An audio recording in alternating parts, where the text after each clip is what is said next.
Bayot tumanining Jo'langar mahallasi. Qariyb 5000 ga yaqin aholi istiqomat qiladigan ushbu hudud tumanimizdagi eng yirik mahallalardan biri hisoblanadi. Bugun tuman hokimi Niyoz Hazratqulov boshchiligida tumandagi barcha tashkilot va muassasa rahbarlari shu yerda bo'lib, fuqarolarning murojaatlarini o'rganmoqda. Raqamingizni ayting.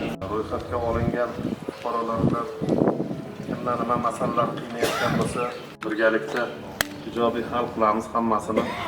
Agar ozgina vaqt talab qilinadigan bo'lsa, buni muddatini belgilaymizda to'liq nazoratga olamiz. Rahmat.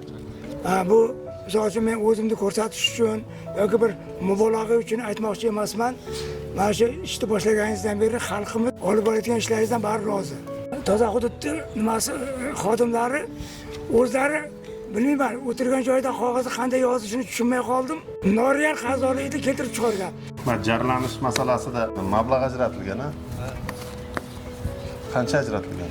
900 million ajratilganmi? Bu masalada hozir jarlanish bo'yicha ko'ramiz.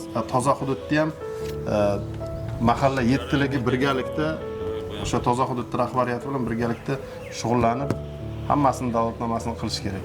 Lashni qo'yilish kerak. Qavlangan joyi. Lashni qachon qo'yiladi? Soat 4da rahbarlar keladi. Ularni ko'rsatib gazlashib, murojaatlar olishadi. Yo'q, u kichkina narsa emas-ku. Lashni u rahbaring keladigan bo'lsa, sразу qo'yib beradigan masala emas-ku. Bu qachon qo'yiladi deyapti. Aniq yechimi o'zi qanaqa, qachon rejalashtirilganmi o'zi, mablag'i bormi, yo'qmi? Aniqni bilinglar. Valigi ichochiga borib boshqasi ham azob berib qo'ydik.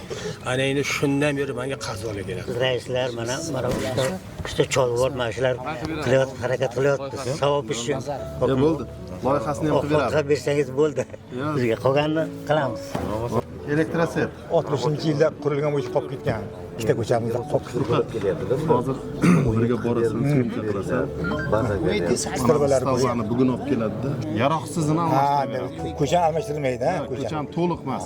Hozir to'liqqa imkoniyat yo'q. Lekin yaroqsizini ham bugun erta almashtiradi.